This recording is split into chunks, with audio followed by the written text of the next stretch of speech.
So welcome back to another episode of Geared, and something a little bit different today. Something that I didn't actually plan on videoing, but when I put up a poll on Instagram, people wanted me to reveal my new motorbike. As you can probably see from the title, it's not the one I set out to buy. So me and my mate went up and I test rode a Yamaha R1, a 4C8 model, and it was okay, but it's a little bit rough around the edges and not quite the cleanest of examples, let's put it that way. But the place had other motorbikes there, so I seen this and I thought, you know what, I want to test ride that. So that's exactly what I did. As soon as I got on it, I thought, you know what, that is the bike for me. I felt instantly part of it. I wanted to ride it and it just felt good, so I bought it. But I've had to make way with the Yamaha MT-09, so that one is up for sale. Nothing wrong with the MT-09 at all, absolutely love it, but I just wasn't getting the use out of it. I was using the CBR a little bit more, and as nice as the upright position is, I just feel being hunkered down, you just get a bit of a different experience on a bike. And that brings me on to the next thing. People have asked me, what do I prefer, bikes or cars? I'll always be a car person, they'll always be my number one. And I've grew up with cars since I was young, you know, 6 years old. But the experience and the thrill that you get on a bike is way leagues above like any car that I've been in. I've driven some fast cars, I've been in some fast cars, but just that excitement of a bike, nothing can compare to it, in my opinion. If you're considering doing your bike license, get on your CBT, see what it's like. They're only about 110 to 150 pound a day session on a 125, and then you can decide if you want to pursue it or not. I'd really advise it because I got the buzz for it straight away. Never really ridden a bike before. On the CBT, I just wanted more, just that experience, just you and the bike, and you're in control of what you're doing.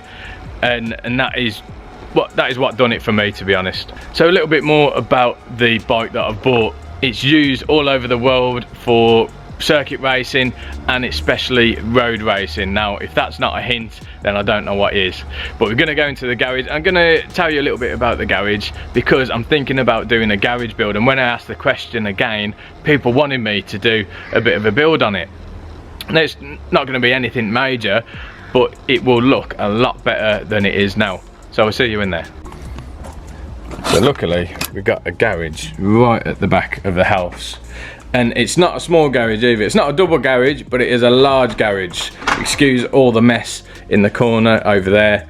We need to sort that out, and we need to go down to the tip and get rid of a lot of that. This is not the new bike. This is the Yamaha MT-09 that is up for sale. And then we've got my CBR 600 RR behind that with some sticky slickies and some semi-slicks. So I quickly just run through the garage. Let me know if you do want to see a bit of a garage build. So the plan is to paint all of the walls, but before that, that gap up the top isn't airtight, so it is letting in quite a few creepy crawlies, spiders especially, so they love dark spaces and creating cobwebs. So that will need blocking off with some timber, and then we're going to paint all the walls in a white, and then the plan is to grey resin the floor. Now that should make it look a lot bigger, having the white walls and the grey floor. So I'm looking forward to getting that done. Another thing, we'll have to get a bit of a lip underneath the roller shutter, so it'll stop the water coming in, because when it does rain heavily, it does come in and seep underneath it. Now beyond that roller shutter is the new bike. Some will say this is a bit of a supercar slayer. This is a niche I've wanted to scratch for some time, and I've finally got one. So I'd like to reveal my 1000cc Kawasaki Ninja.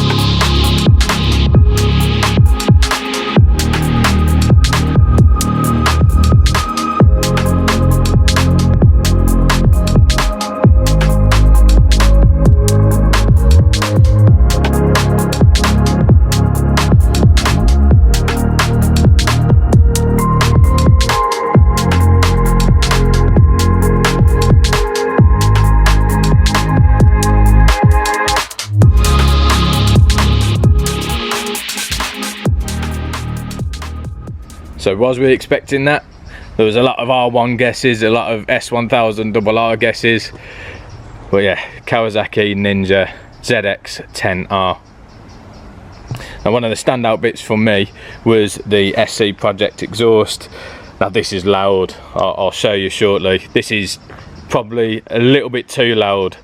There's literally a straight pipe from the engine, and the bangs that it makes on a deceleration is absolutely crazy. As you can probably see as well, there's quite a few carbon bits on it, rear tyre hugger as well as the front tyre hugger. A few little bits on the side, little guard down there, and one for the tank too. All real carbon. We got a Olin steering dampener. But yeah, absolutely tough to bits with it. So exhaust wise, I'm thinking I've got to change it, because eventually when I've learned a little bit more on the track with my 600RR, which is staying for the meantime, eventually I'm going to be going onto this. So that is going to be far too loud for the track, so I'm going to get a GR Moto exhaust. If you have got one, let me know what they sound like, because I'm really interested in it. And one thing that I will be taking off pretty much straight away is these stickers on the side. I'm just not really about them at all. You know, it already says Kawasaki at the top. There's no point in having it down there. I just got to get rid of them. We've got some held brake lines. Got to get the tyre changed, unfortunately. Yeah, absolutely mega. One thing I'm not 100% sure about is these indicators on the mirrors. I don't know, they just look a bit out of place on there. And what do you think? I just think if we just clean it up and get some indicators actually built into the mirrors, that'll look a lot better, a lot cleaner look. And I do like an OEM look with a few little added bits. Yeah, let me get the keys and start it up. Quacky.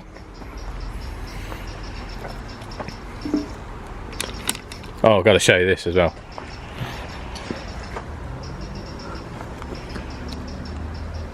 Yes, it's fast, and no, you can't ride it. Yeah, that's definitely going to be coming off. But have a listen to this. I do quite like the dials as well. It's quite 3D. I mean, some of the ZX-10Rs have got the full digital rev counter, which I think looks quite nice, but I think that looks pretty good too. I'm not even going to rev it loud because we're getting there quite late.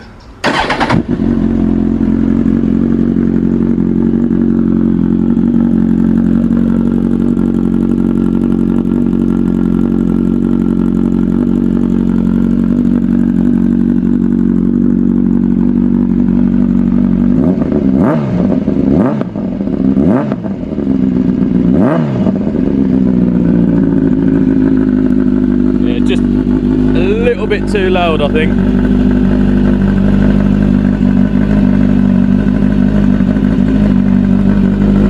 It does look good, but man, I'm gonna get pulled over big time with that on.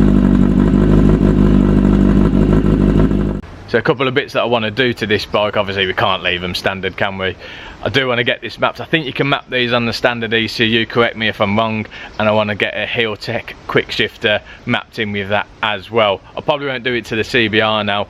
I've still got a lot to learn on the CBR on the track. You know, the 600 is more than enough for my capability on the track. I'm still learning at the moment. Eventually we jump onto this and see how we do. But anyway, I'll leave you to it. It's not one of my normal videos, but I do hope you enjoyed it, and don't forget to like, comment and subscribe, and I shall see you next week for the Honda Integra DC5 track video. That's a good one. See you then.